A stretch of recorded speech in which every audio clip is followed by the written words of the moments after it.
السلام عليكم.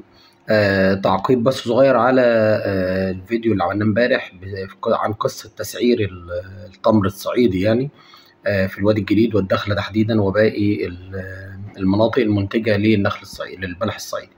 الحقيقة كذا حد النهارده بعت لي واكد لي انه سعر البلح الصعيدي في الدخلة مش 42 ده كان بداية الموسم. السعر النهارده من اول 45 لحد 48 49 جنيه حسب جودة التمر. والسعر في الواحات البحرية 1400 جنيه للإمطار مش 1300، يعني تقريبا 31 جنيه حاجة كده للكيلو يعني. هل هذا السعر عادل للفلاح والمصدر؟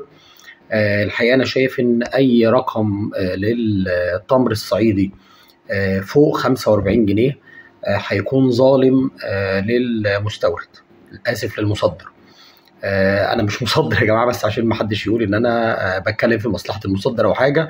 انا راجل عندي مزرعه ومنتج، ما عنديش يعني مش مصدر، بالعكس انا هبيع للمصدر. لكن لما السعر يوصل ل 49 و50 جنيه ده ممكن ياثر على تصدير التمر من الدخله تحديدا يعني، ويبدا المصدرين يدوروا على بدائل اخرى وان كانت اقل جوده من تمر الدخله.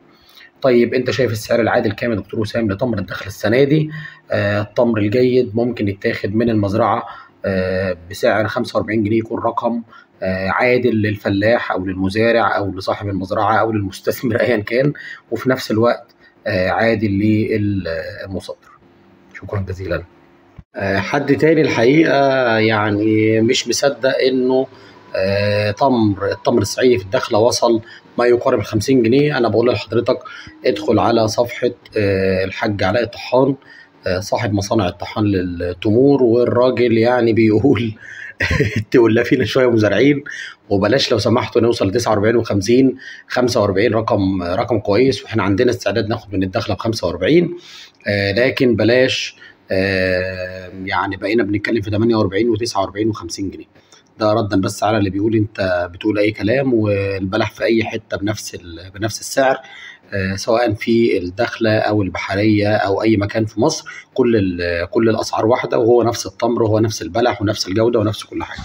فيعني بلاش حضرتك تصدقني انا، ادخل حضرتك على صفحه الحاج علاء الطحان هتلاقيه بيقول نفس الكلام. معظم مصدرين التمر اللي بيحبوا ياخدوا تمر الدخله لانه الاعلى جوده بيناشدوا دلوقتي جمعيه التمور في الدخله، وبيناشدوا المزارعين انه يا جماعه بعد اذنكم يعني كفايه 45، بلاش نوصل ل 50 جنيه.